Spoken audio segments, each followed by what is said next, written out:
नमस्कार विद्यार्थियों, आप सभी का आपके अपने YouTube चैनल आरपीएस विद नवीन सैनी में स्वागत है। विद्यार्थियों, हम पढ़ रहे थे राजस्थान के लोक नाट्य, जिसमें आज हम अध्ययन करेंगे तमाशा का। तमाशा क्या है? एक नाट्य शैली है। मतलब इसमें भी क्या किया जाता है, कोई नाटक रचा जाता है। तो महाराष्ट्र की जो लोक नाट्य शैली थी, महाराष्ट्र की लोक नाट्य शैली का प्रभाव अपने तमाशा पर देखा जाता है। ठीक है, मतलब तमाशा से प्रभावित, मतलब तमाशे के गुण हैं वो इस महाराष्ट्र की लोक नाट्य शैली में देखने को मिलते हैं। यानी कि ये समझ लो कि जो महाराष्ट्र की लोक नाट्य शैली थी, वहां से सवाई प्रताप सिंह के समय बंशीधर भट्ट थे, वो महाराष्ट्र से कहाँ आए, जयपुर आए, और यहाँ पर वो तमाशा शैली लेके आए। यहाँ पर आकर उस शैली को दर्शाया, तो उसको क्या नाम दिया गया? तमाशा नाम दे दिया। समझ में आ गई बात? मतलब ये महाराष्ट्र की कोई लोक नाट्य शैली थी, वहां की कोई देसी कला थी। उस कला को सवाई प्रताप सिंह के समय बंशीधर भट्ट महाराष्ट्र से जयपुर लेकर आ गए, यहाँ पर आकर उसका प्रदर्शन किया, और फिर यहाँ पर किस नाम से जाने जाने लगी? तमाशा। तो आज के दिन हम इस तमाशा को देखेंगे और फिर महाराष्ट्र में कल्चर देखेंगे, तो हमें ऐसा लगेगा कि हमारे तमाशे का जो प्रभाव है वो किस पर है? महाराष्ट्र की लोक नाट्य शैली पर है। समझ में आ गई बात? जबकि हकीकत में क्या है कि जो ये तमाशा लोक नाट्य शैली है, वो तमाशा जो नाटक की शैली है वो कहाँ से आई हुई है? वो महाराष्ट्र से आई हुई है। कौन लेके आए? बंशीधर भट्ट। कब लेके आए? सवाई प्रताप सिंह के समय। कहाँ लेकर आए? जयपुर। और तमाशा फेमस भी कहाँ का है? तमाशा जयपुर का प्रसिद्ध है। कहाँ का प्रसिद्ध है? जयपुर का तमाशा है वो प्रसिद्ध है। इस नाट्य में उस्ताद परंपरा फूलजी भट्ट द्वारा प्रारंभ की गई। उस्ताद परंपरा क्या होती है कि आगे से आगे शिष्य बनाना।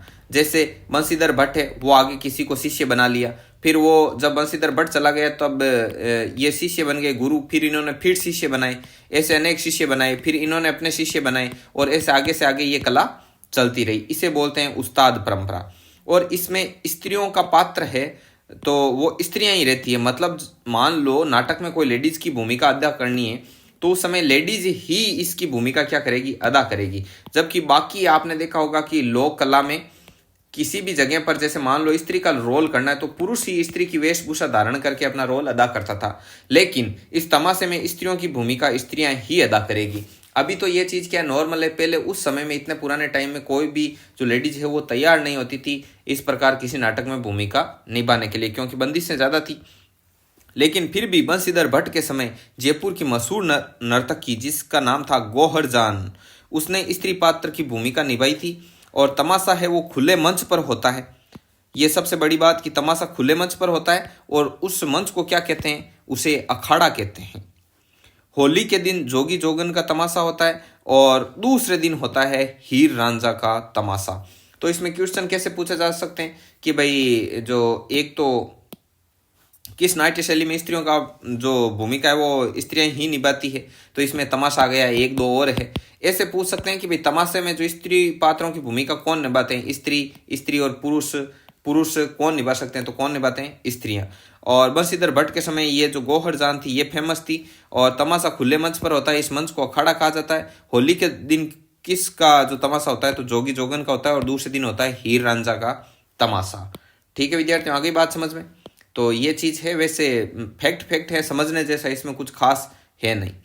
ठीक है, आगे बढ़ो। आगे देखिए, चैत्र अमावस्या को गोपीचंद का तमाशा होता है। शीतलाष्टमी को जुट्ठन मियाँ का तमाशा होता है। गोपी जी भट्ट, फूलजी भट्ट, मनु जी भट्ट और वासुदेव भट्ट है वो इस तमाशा कला के प्रमुख क्या हैं? कलाकार हैं। अब देखो, कई जो नाटक होते हैं वो ऐसे होते हैं कि उसमें खेल की प्रधानता होती है। मतलब खेल में पूरे नाटक को क्या किया जाएगा? दर्शाया जाएगा, बताया जाएगा पूरे खेल में। ठीक है, खेल में बताएंगे। किसी में ऐसा होता है कि गायन के माध्यम से होता है, किसी में होता है कि नृत्य के माध्यम से नाटक प्रस्तुत किया जाता है। लेकिन इसमें तमाशा में संगीत मतलब म्यूजिक, डांस और ये जो गायन है, तो इन तीनों की ही इसमें क्या रहती है? प्रधानता रहती है। ठीक है, इसके आगे आता है आपके गौरी या राई। गौरी राई, जिसे गौरी भी बोलते हैं इस कला को, और राई भी। ठीक है, ये राजस्थान का सबसे प्राचीन लोक नाट्य है। अतः लोक नाट्यों का इसे क्या कहते हैं? मेरु नाट्य कहते हैं। कि भाई राजस्थान का सबसे प्राचीन लोक नाट्य कौन सा है? तो गौरी या राई, ध्यान में रखना। और इसे लोक नाट्यों का क्या कहते हैं? मेरु नाट्य भी कहा जाता है। मेरु नाट्य भी कहा जाता है। ठीक है, अब देखो, अब ये गौरी राई है जो लोक नाट्य है वो कहाँ पर है, तो ये है मतलब किस क्षेत्र में ज़्यादा पाया जाता है, तो ये उदयपुर, डूंगरपुर, बांसवाड़ा, इन क्षेत्र में बसे भीलों का मतलब जो भील जाति है उनका ये क्या है, प्रसिद्ध लोक नाट्य है। ठीक है, और बताते हैं कि जो ये भील हैं जो मतलब इसमें भील ही अपनी भूमिका अदा करते हैं, मतलब भीलों का ही है, मतलब इसमें कोई दूसरी जाति के लोग हैं वो इनरोल नहीं होते इस नाटक में, समझ गए। इसमें देखो, इस नाटक का जो मुख्य आधार है वो शिव और भस्मासुर की क्या है, कथा है। शिव और भस्मासुर की कथा, तो ये शिव और भस्मासुर की कथा क्या है इसको मैं एक बार थोड़ा सा समझा देता हूँ। देखो, भस्मासुर क्या था, एक असुर था, दैत्य था, राक्षस था। इसने क्या किया था, शिवजी की क्या की थी, आराधना की थी। ठीक है, तो शिवजी की आराधना की, बहुत ज्यादा आराधना की, तो शिवजी हो गए प्रसन्न होकर शिवजी हो गए प्रकट होते ही बोला इसे कि वत्स वर मांगो, तुम्हें क्या चाहिए। तो इस भस्मासुर ने वर मांगा कि मुझे एक ऐसा मतलब वरदान दो प्रभु आप कि मैं जिसके सिर पर हाथ रखूं वही क्या हो जाए, भस्म हो जाए। ठीक है, जिसके सिर पे हाथ रखा और वो भस्म, समझ में आ गई बात। तो शिवजी आपको पता है इनको भोले भंडारी कहते हैं, ये ज़्यादा सोचते नहीं है, बस खुश हो गए प्रसन्न, अगले ने जो मांगा दे दिया। अब दे दिया, देते ही बस भस्मासुर बहुत खुश हुआ कि अच्छा, इन्होंने बोल दिया तथास्तु बोलते। अब भस्मासुर ने कहा चेक तो करें कि भाई शिवजी ने जो वरदान दिया वो काम कर रहा है कि नहीं कर रहा, तो चेक करे किस पर। तो सामने देखा, सामने शिवजी, बोले कि शिवजी इधर आओ, प्रभु जी इधर आओ, कि क्या हुआ कि एक बार आप इधर आओ तो सही। तो अब शिवजी को पता लगा कि अरे ये तो टेस्टिंग करेगा, समझ गए। अब शिवजी भाग रहे, पीछे पीछे कौन, भस्मासुर भाग रहा। अब पूरी जो चराचर जगत है उसमें शिवजी ही नाश करने वाले, और इन्हीं का नाश करने पर कौन तुला, भस्मासुर। अब शिवजी भाग रहे आगे, ये भस्मासुर पीछे पीछे। फिर कहते हैं ऐसे जाते दौड़ते दौड़ते ये शिवजी गए किसके पास, विष्णु भगवान के पास। जाके बोले कि बचाओ ये क्या हो गया, कि अरे शिव जी आप ध्यान तो देते नहीं हो, पहले सोच समझ के देना चाहिए वरदान वगैरह, कि मैंने तो दे दिया और अब ये भस्मासुर आ रहा है पीछे, कि तो चलो कोई बात नहीं, आप बैठो एक साइड। और विष्णु जी भगवान है वो बताते हैं कि एक मोहिनी का मतलब एक सुंदर स्त्री का रूप धारण किया, और इतने सुंदर स्त्री का रूप धारण करके इस भस्मासुर के सामने चले गए। भस्मासुर आया तो भस्मासुर देखते ही इन पर मोहित हो गया और इनको बोला कि भाई मैं आपसे शादी करना चाहता हूँ। तो मोहिनी ने कहा कि पहले आपको एक काम करना होगा, कि मेरे साथ क्या करना होगा, नृत्य करना होगा। तो अब ये मोहिनी नृत्य करना शुरू हुई, और इधर मतलब ये भस्मासुर भी नृत्य करना शुरू। जैसे जैसे ये ताता थैया वैसे ये ताता थैया। तो नृत्य करते करते करते करते ये इतना मगन हो गया, मगन होते ही जैसे ही मगन हुआ तो इनको पता चला विष्णु भगवान का ये अवतार मतलब रूप चेंज किया हुआ था।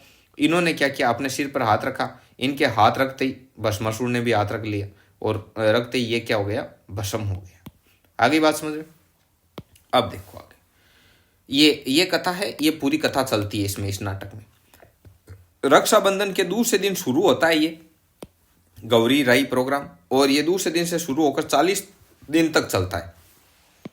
अब देखो, इसमें जो ये भील जाति के लोग हैं ना, ये भीलों के गांवों में घूमते हैं, एक गांव से दूसरे गांव से तीसरे गांव, ऐसे। अब 40 दिन तक ये एक ही जगह नहीं होता है, मतलब ये इस गांव में प्रोग्राम किया फिर आगे चले जाते हैं, फिर प्रोग्राम किया फिर आगे चले जाते हैं, फिर प्रोग्राम किया फिर आगे चले जाते हैं, और 40 दिन तक ये क्या करते हैं, प्रोग्राम करते हैं। और बताते हैं कि इस कला में जो शामिल होने वाले जो लोग होते हैं वो इन 40 दिनों तक मतलब मदिरा, अन्य जो अनैतिक कार्य वगैरह और वासना वगैरह, इन सब चीज़ों से क्या रहते हैं, दूर रहते हैं, मतलब एकदम पवित्रता के साथ अपना फर्ज का क्या करते हैं, पालन करते हैं, मतलब कर्तव्य को निभाते हैं। और बताते हैं कि ये जो लोग होते हैं इस कला में शामिल होने वाले इस नाटक में, वो जिस गांव में जाते हैं उन गांव के लोग ही इनका क्या उठाते हैं, खर्चा उठाते हैं। आगे बात समझ में। आगे देखो, इस नाटक का जो सूत्रधार है वो कुटकुड़िया है, ठीक है, और हास्य कलाकार है जामटिया और खड़कुड़िया, ठीक है।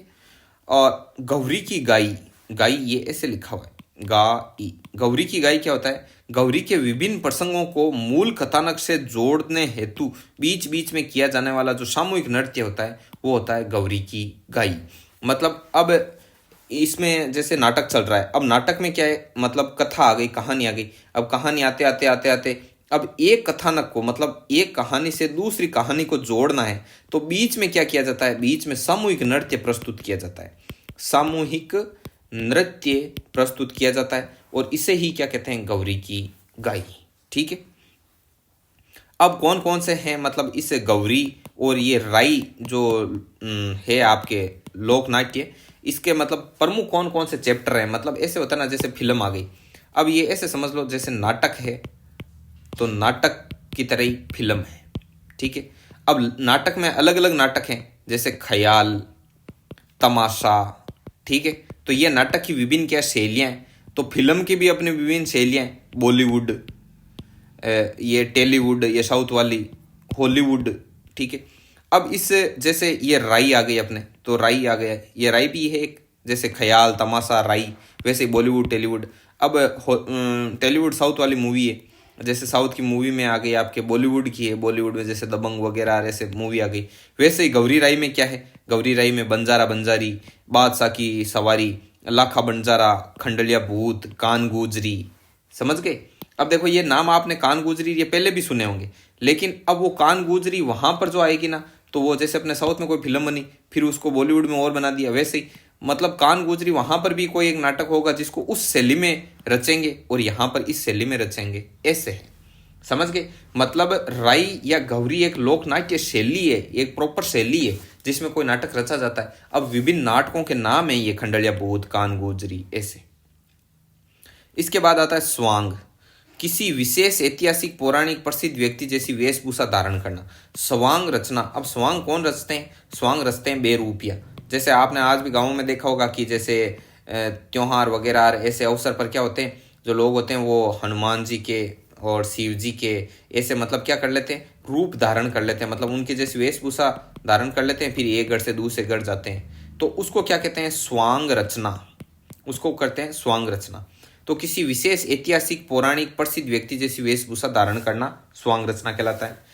चैत्र कृष्ण त्रयोदशी को भीलवाड़ा जिले के मांडल में नारों का स्वांग है वो क्या है, प्रसिद्ध है। तो ये ध्यान में रखना कि ये भीलवाड़ा में जो नारों का स्वांग प्रसिद्ध है, ये बहुत ही ज़्यादा पॉपुलर क्वेश्चन है। ठीक है, इस चीज़ को ध्यान में रखना। और ये भीलवाड़ा जिले के मांडल में है और चैत्र कृष्ण त्रयोदशी को ये मतलब किया जाता है, नारों का स्वांग है वो।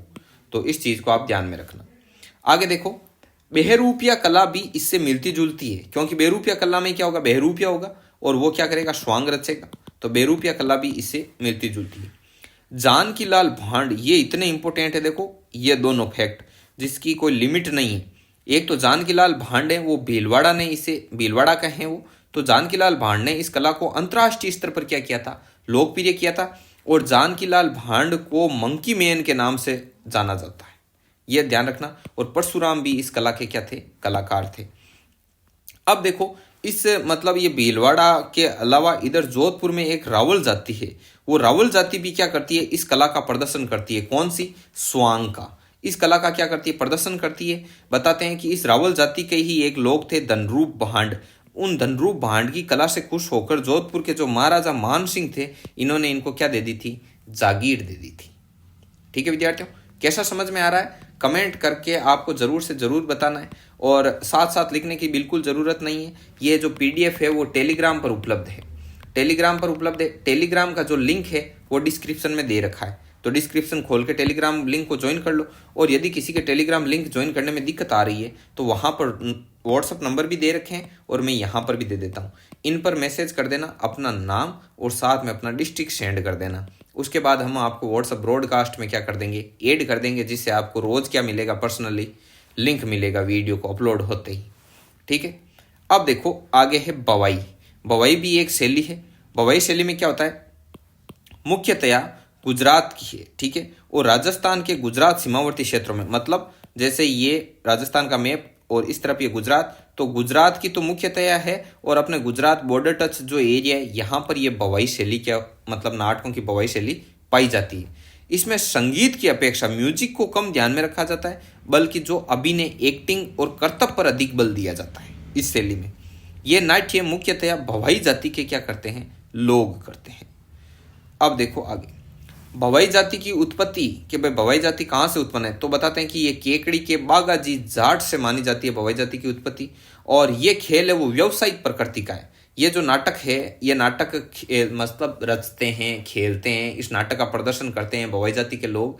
तो ये जो नाटक करते हैं वो व्यवसाय की तरह करते हैं।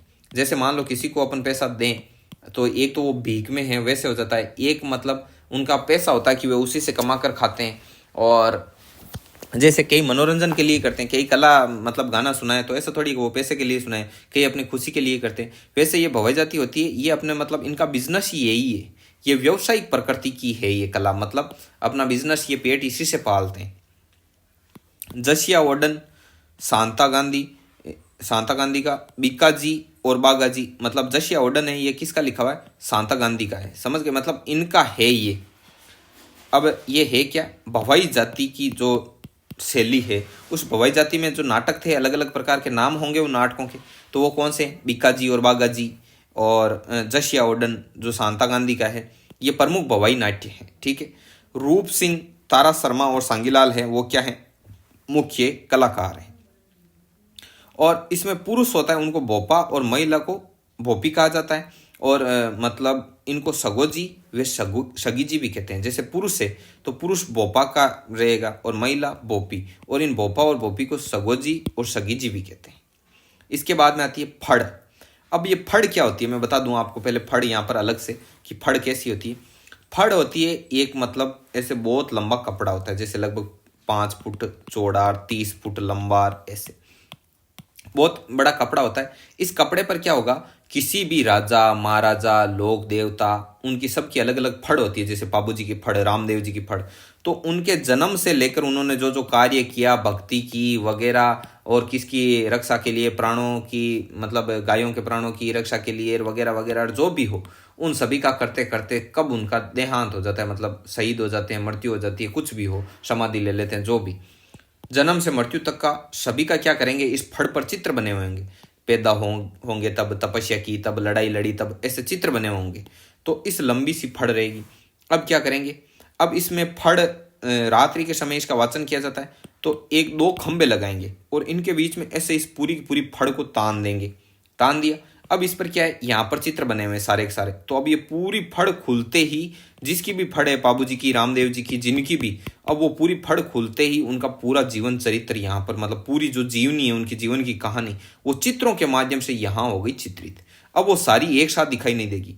अब यहाँ पर कोई महिला वगैरह होगी, वो क्या करेगी, नृत्य करेगी। नृत्य करते करते साथ में एक लालटेन रहेगी, वो लालटेन ले जाएगी इस चित्र के पास में, तो ये दिखाई देगा। फिर थोड़ी देर में और नाचते गाते बताते हुए साथ साथ में कि भाई इस समय ये हुआ था, इसके बाद इन्होंने ये किया था, ऐसे बताते बताते इस चित्र के पास आएगी, तो इससे आगे का सीन हमको मालूम चलेगा। ऐसे वो चित्रों के माध्यम से नाच नाच कर, गा गा कर और चित्र दिखा दिखा कर उनका पूरे जीवन का हमको क्या करवा देगी, दर्शन करवा देगी।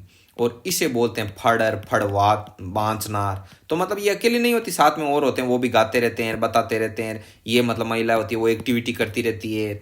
तो ऐसा करके बहुत ज़बरदस्त होता है, ये गाँवों में होती है, इनको फड़ बोलते हैं। तो फड़ नाम कैसा है, पहले मतलब जैसे ये फड़ है तो इसको पढ़ा जाता है, मतलब देख देख के समझा जाता है। तो पढ़ा से पढ़, और पढ़ से ही कालांतर में पढ़, और पढ़ से हो गया फड़, मतलब अपभ्रंश, मतलब समय के साथ क्या हो जाना, उसका रूप है वो विकृत हो जाना, चाहे शब्द हो चाहे भाषा हो।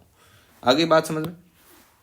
तो ये फड़ होती है, इसमें लोक देवी देवताओं के जीवन की जो जीवन गाथा होती है उसको बांचा जाता है। ठीक है, ये मोटे कपड़े पर बनी होती है और मुख्यतया भोपा और भोपिन द्वारा रावण हत्था, मतलब जंतर वाद्य बजाते हुए इसका क्या किया जाता है, वाचन किया जाता है। तो रावण हत्था या जंतर वाद्य, ये इस फड़ में प्रमुख क्या है, वाद्य है। ये चीज़ आप ध्यान में रखना। ठीक है, और ये मोटे कपड़ों पर होती है, मतलब मोटे कपड़े पर बनाई जाती है फड़, और ये लोक देवी देवताओं की जीवन की गाथा को क्या किया जाता है, बांचा जाता है। ठीक है, इसमें बाबूजी की फड़ है, तो बाबूजी की फड़ को नायक या आयडी जाति के भोपे बांसते हैं। साथ में रावण हत्ता वाद्य यंत्र बजाया जाता है, और सबसे लोकप्रिय फड़ है वो बाबूजी की फड़ है।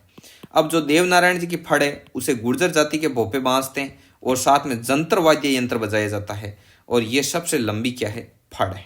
ठीक है, रावण हत्ता अलग है, जंतर वाद्य अलग है। समझ में आ गई बात। तो आगे देखो, 2 सितंबर 1992 को भारतीय डाक विभाग द्वारा जो देवनारायण जयंती पर, देवनारायण भगवान की जो जयंती थी उस पर 2x2 का डाक टिकट जारी किया गया। ठीक है, ये बहुत ज़्यादा इंपॉर्टेंट है, और ये दोनों भी बहुत ज़्यादा इंपॉर्टेंट है। यहाँ पर नोट लगा कि ये अलग से लिखे हुए हैं इंपॉर्टेंट वाले फैक्ट। रामदेव जी की फड़ को कामड़ जाति के भोपे बांसते हैं और साथ में रावण हत्ता वाद्य यंत्र बजाया जाता है। चौथमल चितेरे ने ये फड़ बनाई। तो रामदेव जी की फड़ बनाई किसने थी? तो चौथमल चितेरे ने फड़ बनाई। ये चीज मोस्ट इंपोर्टेंट, ठीक है। ये नोट्स बना लेना आप अच्छे से, टेलीग्राम से पीडीएफ लो और पीडीएफ लेकर आराम से नोट्स बनाओ, ठीक है। आगे देखो, आगे आता है चार बेंत। चार बेंत भी एक नाट्य शैली है। ये मुख्यतः टोंक में पाई जाती है, टोंक क्षेत्र में। और ढपली और डप, ये इसका प्रमुख क्या है? वाद्य यंत्र है। टोंक के नवाब थे फैजुल्ला खान के समय में अब्दुल करीम खान व करीम खान निहंग ने इनको लोकप्रिय किया था। कब? टोंक के नवाब जब फैजुल्ला खान थे उनके समय में अब्दुल करीम खान और करीम खान निहंग ने इनको क्या किया था? लोकप्रिय किया था, इस चार बेंत शैली को। ये मुख्यतः टोंक की है। ढपली ऑब्लिक डप इनका प्रमुख क्या है? वाद्य यंत्र है। और टोंक में आपको पता है नवाब होते हैं, इसीलिए टोंक को क्या कहा जाता है? नवाबों का शहर। टोंक को क्या कहा जाता है? नवाबों का शहर। आ गई बात समझ में? आगे बढ़ो। आगे है रासलीला। अब रासलीला है वो भगवान श्री कृष्ण की लीलाओं पर आधारित है और वल्लभाचार्य ने इसे क्या किया था? शुरू किया था।